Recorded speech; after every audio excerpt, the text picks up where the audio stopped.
நம்பிக்கை நம்பிக்கை நம்பிக்கை நம்பிக்கை இல்லாமல் நாளை இல்லை.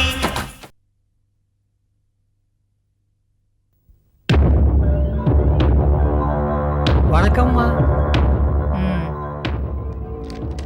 என்ன வர சொன்னதா சொன்னாங்க, அதான் வந்தேன். ஆமா ஆறுமுகம், என்னையே இத்தனை நாள நீ பார்க்க வரல. இப்ப எங்க வேலை செய்யற? பெர்மனண்டா இப்ப எங்கேயும் வேலை செய்யல. ராம்கோபால் கம்பெனியில் எப்போது வேலை இருந்தால் கூப்பிட்டு அனுப்புவாங்க, போய் செஞ்சு கொடுப்பேன். அப்புறம் நிறைய அக்கௌண்ட்ஸ் எல்லாம் இருந்தால் எழுதி கொடுத்துட்டு வருவேன். ஏன் இப்படி நிலைக்காத வேலையெல்லாம் பார்த்துட்டு இருக்க? மனுஷங்களே நிலையில்லாமல் இருக்காங்க, எப்பவும் ஒரே மாதிரியாவா பேசுகிறாங்க. ஆனா நான் அப்படி இல்லை ஆறுமுகம். உனக்கு செல்போன்லாம் வாங்கி கொடுத்து செல்வாக்கோட வச்சிருந்த. நீ தான் என்னை விட்டு போயிட்ட. இப்ப கூட ஒன்றும் இல்லை. நீ என்கிட்ட வேலைக்கு வந்துடுறியா? சரிம்மா, நீங்கள் சொன்னால் வந்துடுறேன். அப்போ என்னைக்கு நீ வேலையில சேர்ந்துரு. முன்ன மாதிரி உனக்கு ஒரு செல்போன் கொடுத்துடுறேன், வச்சுக்கோ. ஐயோ, செல்ஃபோனெல்லாம் எனக்கு வேண்டாமா. ஏன்னா எந்த நேரம் யார் ஃபோன் பண்ணுவாங்களோன்னு பயந்து பயந்து வாழ வேண்டியிருக்கு. அது மட்டும் இல்லை, எப்படியோ என் செல்ஃபோன் நம்பர் கடங்காரங்களுக்கு தெரிஞ்சு போயிடுது. ஏதோ நேரம் கிடைக்கும்போது கொண்டாட்டிக்கிட்ட கொஞ்சம் ஆசையாக கொஞ்சிக்கிட்டு இருப்பேன். அந்த நேரம் பார்த்து செல்ஃபோனில் கடனை கேட்டு தொந்தரவு பண்ணுவாங்க. அதெல்லாம் எனக்கு வேண்டாமா. நீங்கள் எப்போ வேலைக்கு வர சொல்கிறீங்களோ வர்றேன், சொல்கிற வேலையை செஞ்சு கொடுத்துட்றேன். எனக்கு அது போதுமா? சரி ஆறுமுகம், அதுக்கு மேலே உன் விருப்பம். ஆமா, நந்தினி குழந்தைய போய் பார்த்தியா? ஒரே ஒரு தடவை போய் பார்த்துட்டு வந்தோம்மா. ஆமா, அந்த குழந்தைக்கு வசந்தோட ஜாடை இருக்கா? இப்போதானே பிறந்திருக்கு, அதுக்குள்ளே யார் ஜாடைன்னு எப்படிமா சொல்ல முடியும்? கொஞ்சம் வளர வளரத்தானே தெரியும். அது வளரவே கூடாது ஆறுமுகம். அந்த குழந்தை வளர்ந்தா நாம வளர முடியாம போயிடும். அதுக்காக பிறந்த குழந்தைய என்னம்மா பண்ண முடியும்? அது வளர்ந்து தானே தீரணும். அந்த குழந்தை உருவானதுல இருந்தே வசந்துக்கு நேரம் சரியில்லை. என் மாப்பிள்ளைக்கும் வசந்துக்கும் பிரச்சனை வந்துருச்சு, தெரியும்ல? உங்க காலடிப்பட்ட இடம் அமைதியா இருக்காது. என்ன சொல்ற ஆறுமுகம்? ஒன்றும் இல்லைம்மா, நீங்க சொல்ற வேலையை செய்ய தயாரா இருக்கேன்னு சொல்றேன். பொழைக்க தெரிஞ்சவன். அட்வான்ஸா இந்த 10,000 வச்சுக்கோ. எதுக்குமா இதெல்லாம்? இன்னும் நீங்க வேலையே சொல்லல. வேலை செய்யறவங்களுக்கு வேர்வை காயறதுக்கு முன்னாடியே கூலி கொடுக்கணும்னு சொல்லுவாங்க. ஆனா இந்த சிந்தாமணி வேலைக்கு கூப்பிடும் போதே கூலி கொடுத்து பழக்கப்பட்டவ. இந்த அப்படி தேவைப்படும் போது கூப்பிடுறேன், உடனே வா.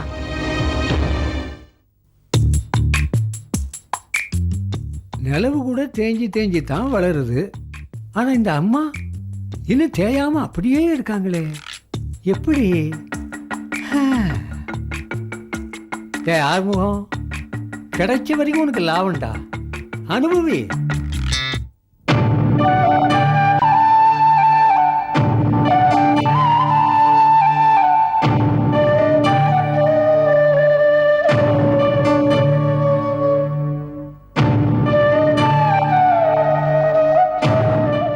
பைத்தியக்காரி அடைக்கப்பட்டிருந்தப்போ எனக்கும் நந்தினிக்கும் எந்த உறவுமே இல்லம்மா. அந்த நேரத்திலேயே எனக்கு ஆதரவா இருந்து என்னை இங்க கூட்டிட்டு வந்து ஆதரிச்சதே அவதாம்மா.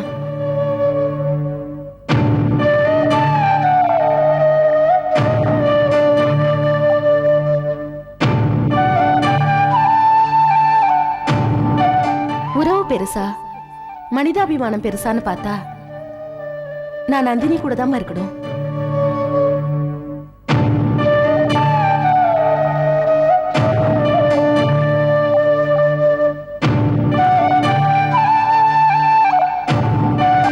பாச உணர்ச்சியை விட நன்றி உணர்ச்சி பெருசு இல்லையாமா? அதனால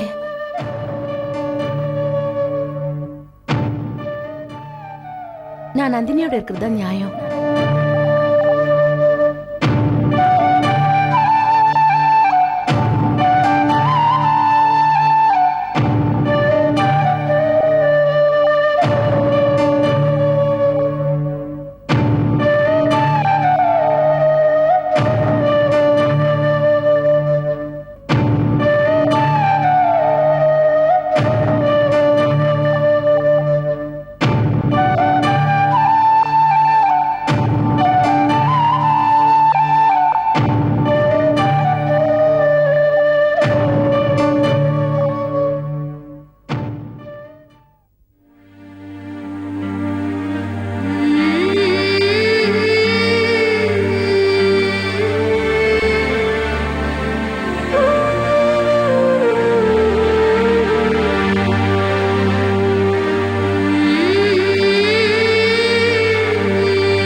உங்களை பார்க்கணும் போல தோணுச்சு, அதான் வந்தேன். என்னம்மா என்ன புதுசா பாக்குற மாதிரி பாக்குற? புதுசா வந்த சொந்தங்கள் பக்கம் சாயாம நான் தான் பெருசுன்னு நினைச்சேன். என் பக்கம் உறுதியா நின்னீங்களே, ரொம்ப நன்றிம்மா. நான் பைத்தியமா உலகம் தெரியாம நின்னப்போ இந்த கரங்கள் தானம்மா என்ன அணைச்சி ஆதரவு தந்தது. அம்மா, பிறந்ததுலேருந்து என் அம்மாவை நான் பார்த்ததே இல்லை. ஆனா உங்களை பார்த்ததுக்கு அப்புறம் அம்மா இல்லையேங்கிற குறை எனக்கு என்னைக்குமே இருந்ததில்லை. பெரிய குடும்பத்துல பிறந்து போக போக அனாதை ஆனவங்கள எவ்வளவோ நான் பார்த்திருக்கேன். ஆனா நான் பிறக்கும் போது அனாதையா பிறந்து இப்போ எனக்கு எல்லாருமே இருக்காங்க. அம்மா, நீங்க மட்டும் இன்னைக்கு என்னை விட்டு போயிருந்தா நான் ரொம்ப வெக்ஸா இருப்பேம்மா. நந்தினி, உன்னை விட்டு நான் எங்கேயுமே போக மாட்டேம்மா, எங்கேயுமே போக மாட்டேன்.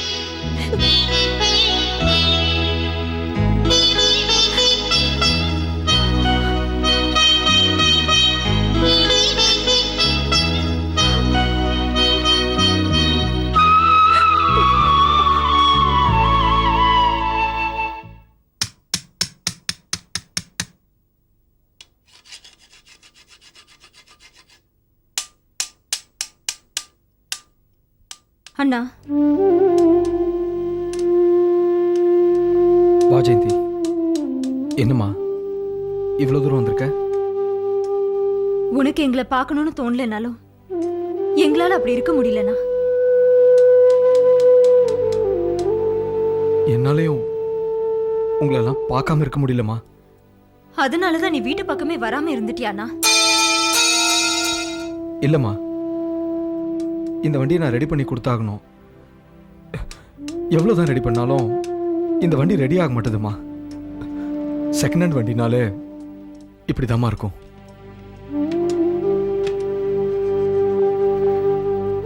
நீ ஏன்னா வீட்டுக்கு வரல? அதான் சொன்னேம்மா, எனக்கு நிறைய வேலை இருக்குன்னு. இந்த வண்டியில பிரேக் வேற பிடிக்கல, அதெல்லாம் ரெடி பண்ணோம்ல. பிரேக் பிடிக்கலையா இல்ல வேற யாரையாவது பிடிக்கலையாண்ணா? என்னம்மா இப்படிலாம் பேசுற? அண்ணா, நானும் உன்னை கவனிச்சுட்டு தான் வரேன். அவர் வருவாரான்னு ஒவ்வொரு நாளும் ஏங்கி பார்த்து இப்பதான் வந்திருக்காரு. அண்ணா, அவர் முகத்தை பார்த்து நீ முகம் கொடுத்து கூட பேசலையே. ஏன்னா அவர் வந்தது உனக்கு பிடிக்கலையா? தங்கச்சி புருஷன் வராம நிரந்தரமா காணாம போகணும்னு எந்த அண்ணனும் நினைக்க மாட்டாமா. அப்புறம் ஏன்னா அவர் வந்ததுல இருந்து நீ வரல? என் தங்கச்சிக்கு துரோகம் பண்ண முகத்தை எனக்கு பார்க்க பிடிக்கல. வீடு தேடி வந்தவரை வேண்டான்னு சொல்லி வெளியில அனுப்ப முடியல. அதான் நான் பேசாம வெளியே போயிட்டேன். அவர் அப்படி என்னன்னா துரோகம் பண்ணிட்டாரு? ஒரு பொண்ணு கூட பழகி அவளுக்கு குழந்தையும் கொடுத்துருக்காரு. இதுக்கு மேல என்னமா துரோகம் செய்ய வேண்டியிருக்கு? என்ன கல்யாணம் பண்ணிக்கிட்டதுக்கு அப்புறம் அவர் அப்படி பண்ணாரானா? என்ன கல்யாணம் பண்ணிக்கிறதுக்கு முன்னாடியே அவர் நந்தினியை காதலிச்சிருக்காரு. நான் தான் வீணா அவங்க வாழ்க்கையில குறுக்கிட்டுட்டேன். இன்னும் சொல்ல போனா அவர் தான் நம்ம மேல கோவப்படணும். உன் புருஷன் செஞ்ச துரோகத்துக்கு நீ வக்காலத்து வாங்குறியாமா? நீ என்னதான் சொன்னாலும் வசந்த் என்னால் மன்னிக்க முடியாதுமா. என் தங்கச்சிக்கு இந்த மாதிரி நடந்துருச்சுன்னு நினைக்கும் போதெல்லாம் என் வயிறு பத்திக்கிட்டு எரியுது. அண்ணா, இந்த மாதிரி விஷயங்கள் எல்லாம் உணர்ச்சி வசப்பட்டு பார்க்க கூடாது, மனசாட்சியோட பார்க்கணும். அன்னைக்கு மனமேடையில என் தங்கச்சி கழுத்துல தாலி ஏறினாதான் உன் தங்கச்சி கழுத்துல தாலி ஏறும்னு நீதானே பிடிவாதமா நின்ன. அவரை இக்கட்டான நிலைமைக்கு தள்ளினதும் நீதானே. சரிம்மா, அதுக்காக அந்த நிமிஷமாவது நான் ஒரு பொண்ணை காதலிக்கிறேன் நம்ம கிட்ட சொல்லிருக்கலாம்ல. அதுக்கெல்லாம் நம்ம எங்கன்னா அவருக்கு அவகாசம் கொடுத்தோம்? அவரோட தங்கச்சி தனக்கு கல்யாணம் நடக்கலன்னா போனமாதான் கல்யாண மண்டபத்தை விட்டு வெளியே வருவேன்னு அவரை மிரட்டினாங்க. நான் ஒரு படி மேல போய் மண்ணெண்ணெயை ஊத்திக்கிட்டு என்னைய கொளுத்திக்க போனேன். அன்னைக்கு ரெண்டு பொண்ணுங்களுக்கு நடுவுல மாட்டிக்கிட்டு என்ன செய்யறதுன்னு புரியாம நின்னது அவர் தானேனா? நீ என்னதான் சொன்னாலும் நான் சமாதானம் ஆக மாட்டேமா. இதே நான் ஒரு பொண்ணை ஏமாத்தி அவ கையில குழந்தைய கொடுத்து அவர் தங்கச்சிக்கு துரோகம் பண்ணிருந்தேன்னா வசந்த் என்ன மன்னிச்சிருப்பாரம்மா? சந்தர்ப்ப சூழ்நிலை அவருக்கு எதிராக அமைஞ்சு போச்சுன்னா அதை தவிர அவர் மேல எந்த தப்பும் இல்ல. அதுக்காக நீ வீட்டுக்கு வராம இருக்கிறது எனக்கு மனசு கஷ்டமா இருக்குண்ணா. இந்த நேரத்துல நீ தானே எனக்கும் அவருக்கும் ஆதரவாவும் ஆறுதலாவும் இருக்கணும். உன்னை விட்டா எங்களுக்கு வேற யாருன்னா இருக்கா? வாண்ணா, இப்பவே என்னோட வீட்டுக்கு வந்துரு. இல்லம்மா, இந்த விஷயத்தை பொறுத்த வரைக்கும் நான் சமாதானம் ஆக மாட்டேன். வசந்த் அங்க இருக்கிற வரைக்கும் நான் அந்த வீட்டுக்கு வரமாட்டேம்மா. அப்படின்னா அவர் வேற எங்க நான் போக சொல்றேன்? அவர் என் புருஷன். வாழ்க்கையில எத்தனையோ கஷ்டங்களை சந்திச்சு நொந்த போய் நம்ம வீட்டுக்கு வந்திருக்காரு. இந்த நேரத்துல நாம கூட அவருக்கு எதிராக இருந்தா எப்படின்னா? நான் ஒன்னும் அவரை வீட்டை விட்டு போக சொல்லேம்மா. அவர் தாராளமா நம்ம வீட்டிலே இருக்கட்டும். எனக்கு பிடிக்கல, நான் ஒதுங்கிட்டேன். அவ்வளவுதான்.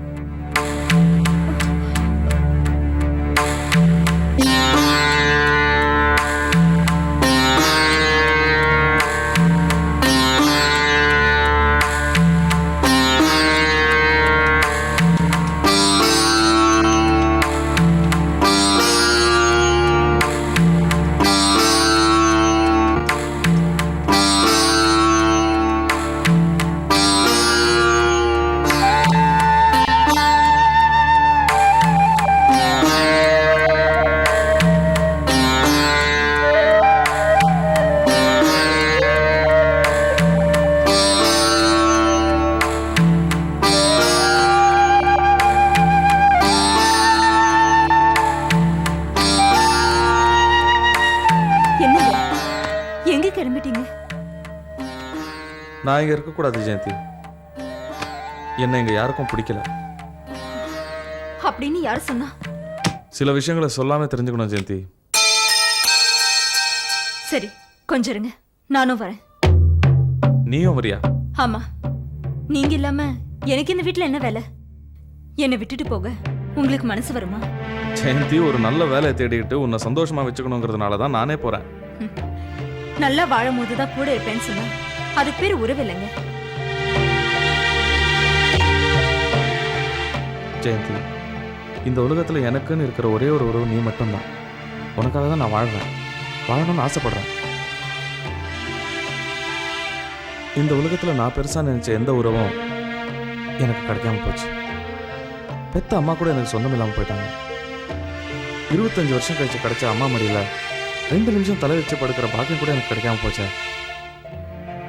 கவலைப்படாதீங்க, ஒரு நாள் எல்லாரும் உங்களை புரிஞ்சுப்பாங்க. சரி ஜெயந்தி, நான் கிளம்புறேன். கிளம்புறேன் இல்ல, கிளம்புவோம். இல்லை ஜெயந்தி, கொஞ்ச நாள் எனக்காக காத்துரு. கூடிய சீக்கிரம் ஒரு நல்ல வேலையை தேடிட்டு உன்னை வந்து கூட்டிட்டு போறேன். யாருக்கும் நம்ம பாரமா இருக்க வேண்டாம். நீங்க எங்க போனாலும் நான் உங்க கூட தான் வருவேன். கஷ்டமோ நஷ்டமோ 2 பேரும் சேர்ந்தே அனுபவிக்கலாம். வாங்க போலாம்.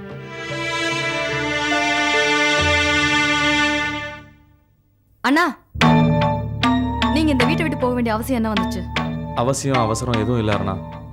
என்னால உன் புருஷன் இந்த வீட்டுக்கு வராம இருக்க வேண்டாம். நாங்க கிளம்புறோம். அண்ணி, அண்ணன் தான் ஏதோ கோவத்துல பேசுறாருன்னு நீங்களுமா கிளம்பணும்? நான் உங்க மனசை புண்படுற மாதிரி எப்பயாவது பேசியிருக்கேனா? நீங்க என் மேல காட்டின அன்பு நான் என்னைக்குமே மறக்க மாட்டேன் அண்ணி. உங்க புருஷனுக்காக தானே நீங்க மாளிகையை விட்டுட்டு இங்க வந்து இருக்கீங்க. அதே மாதிரி என் புருஷன் இருக்கிற இடம் தான் எனக்கு சொந்தம். நாங்க வரோம் அண்ணி. அருணா, இந்த வீட்டை விட்டு தான் நாங்க போறோம். உன்னையோ பிரேமியோ விட்டு போகல. நாங்க வரோம். அண்ணா வேண்டாண்ணா, நான் சொல்றது கேளுங்க. அண்ணி, நீங்களே அவருக்கு சொல்லுங்க.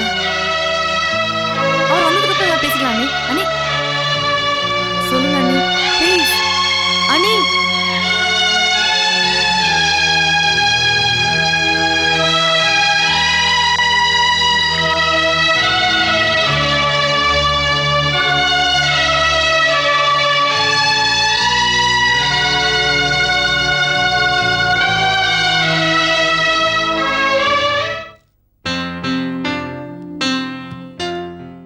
இன்னும் கொஞ்ச நாளைக்கு வீட்டிலேயே ரெஸ்ட் எடுத்துக்கலாம் இல்லம்மா?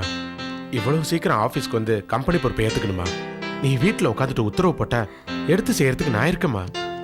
கங்கா, நீங்க ஒரு சிறந்த நிர்வாகின்றது எனக்கு நல்லாவே தெரியும். இருந்தாலும் எவ்வளவு நாள் வீட்டுல சும்மா உட்காந்துருக்கிறது? இங்க வந்து நேரடியா ஏதாவது வேலை செஞ்சா எனக்கும் மனசுக்கு திருப்தியா இருக்கும். அது மட்டும் இல்ல, நம்ம கம்பெனியில பெரிய பெரிய சவால்களை சந்திக்கிற சூழ்நிலையில நாம இருக்கோம். இந்த நேரத்துல கடுமையா உழைச்சு கம்பெனியை டெவலப் பண்ணா பல பேருக்கு வேலை கொடுக்கலாம் இல்லையா? உன்னோட ஆர்வமும் உற்சாகமும் எனக்கு புரியுதுமா. குழந்தை உன்னோட அணைப்புல இருந்தா நல்லா இருக்குமேன்னு பார்த்தேன். விசாலமா இருக்கும்போது எனக்கு என்ன கவலை கங்கா? என்னை விட என் சக்திய அவங்க நல்லாவே பாத்துக்குவாங்க. நான் தான் கொடுத்து வைக்காதவ, அனாதையாவே வளர்ந்துட்டேன். ஆனா என் சக்திக்கு விசாலம்மா, அப்பா, நீங்க நிறைய பேர் இருக்கீங்களே. எனக்கு என்ன கவலை? நீ கூட என்னைக்கு அனாதையா இருந்ததில்லம்மா.